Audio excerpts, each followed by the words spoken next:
ನಮಸ್ತೆ ಸ್ನೇಹಿತರೆ. ಮಾಘ ಪುರಾಣದ 13ನೇ ಅಧ್ಯಾಯ ಪಿಶಾಚಿಯ ಮುಕ್ತಿ.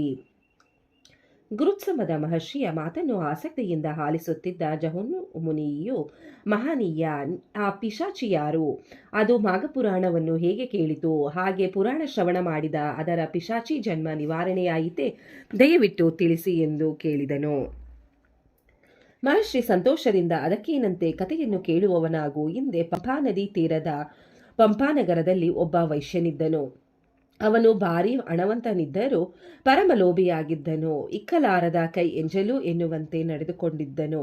ಯಾರಿಗೂ ಕೈಯೆತ್ತಿ ಒಂದು ಕಾಸು ಕೊಟ್ಟವನಲ್ಲ. ಕಾಲವಶನಾದ ಅವನು ನರಕದಲ್ಲಿ ಬೀಳುವಂತಾಯಿತು. ಒಂದಾದರೂ ಪುಣ್ಯ ಕಾರ್ಯ ಮಾಡಿರಲಿಲ್ಲವಾದುದರಿಂದ ಅವನು ಭೂಲೋಕದಲ್ಲಿ ದರಿದ್ರನಾಗಿ ಹುಟ್ಟಿದನು.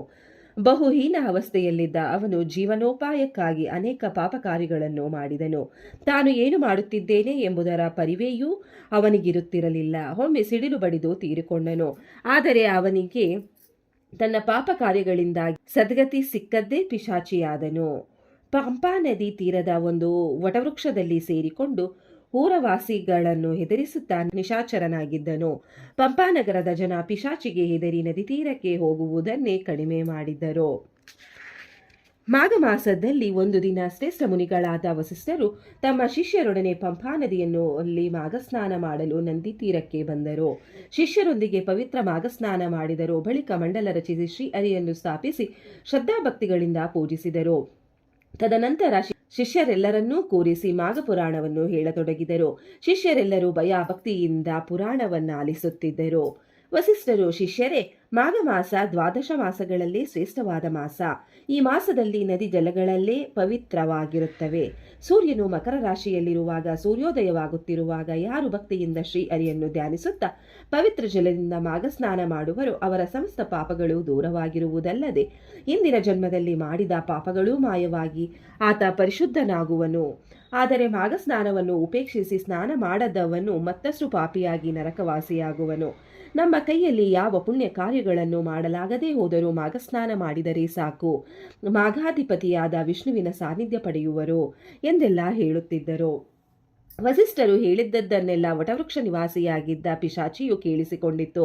ಅದು ಕೂಡಲೇ ಮರದಿಂದ ಕೆಳಗಿಳಿದು ಮಹಾಮುನಿಗಳ ಮುಂದೆ ಕಾಣಿಸಿಕೊಂಡಿತ್ತು. ಬಳಿಕ ತಾನು ಮಾಡಿದ ಪಾಪ ಕಾರ್ಯಗಳನ್ನು, ಇಂದಿನ ಜನ್ಮದಲ್ಲಿ ಅನುಭವಿಸಿದ ಸಂಕಷ್ಟಗಳನ್ನು ನಿವೇದಿಸಿಕೊಂಡಿತ್ತು. ವಸಿಷ್ಠ ಮುನಿಗಳು ಪಿಶಾಚಿಯ ಮಾತುಗಳನ್ನೆಲ್ಲ ಕೇಳಿಸಿಕೊಂಡು ಪಿಶಾಚಿಯ ಪಾಪಗಳನ್ನು ದೂರ ಮಾಡಲು ಮಾಘಸ್ನಾನ ಮಾಡಿಸುವ ನಿರ್ಧಾರ ಕೈಗೊಂಡರು. ಮಾರನೆಯ ದಿನ ಸೂರ್ಯೋದಯವಾಗುತ್ತಿದ್ದಂತೆ ಪಂಪಾ ನದಿಯಲ್ಲಿ ಪಿಶಾಚಿಗೆ ಮಾಘಸ್ನಾನ ಮಾಡಿಸಿದರು. ಬಳಿಕ ಮಾಘಪುರಾಣ ಶ್ರವಣ ಮಾಡಿಸಿದರು. ಇದರಿಂದ ಪಿಶಾಚಿಯು ತಾನು ಇಂದಿನ ಜನ್ಮಗಳಲ್ಲಿ ಮಾಡಿದ ಎಲ್ಲಾ ಪಾಪಗಳಿಂದ ನಿವೃತ್ತನಾಗಿ ಉತ್ತಮ ಶರೀರದಿಂದ ವೈಕುಂಠವನ್ನು ಸೇರಿದನು. ಜಹುನು, ಕೇಳಿದೆಯಾ? ಅಂತೆಯೇ ಯಾರು ಮಾಘಸ್ನಾನ ಮಾಡಿ ಶ್ರೀ ಹರಿಯ ಪೂಜೆ ಮಾಡಿ ಮಾಘಪುರಾಣ ಶ್ರವಣ ಮಾಡಿ ಧನ್ಯರಾಗುವರೋ ಅವರು ಶ್ರೀ ಹರಿಯ ಕೃಪೆಗೆ ಪಾತ್ರರಾಗಿ ವೈಕುಂಠವನ್ನು ಸೇರುವರು ಎಂದು ಹೇಳಿದನು. ಇಲ್ಲಿಗೆ 13ನೇ ಅಧ್ಯಾಯವು ಮುಕ್ತಾಯಗೊಂಡಿತು. ಈ ಅಧ್ಯಾಯವನ್ನು ಕೇಳಿದವರು, ಓದಿದವರು, ಶ್ರವಣ ಮಾಡಿದವರಿಗೂ ಆ ಭಗವಂತವನ್ನು ಒಳ್ಳೆಯದನ್ನು ಮಾಡಲಿ. ಓಂ ನಮೋ ಭಗವತೆ ವಾಸುದೇವಾಯ ನಮಃ. ಓಂ ನಮಃ ಶಿವಾಯ. ಧನ್ಯವಾದಗಳು ಸ್ನೇಹಿತರೆ.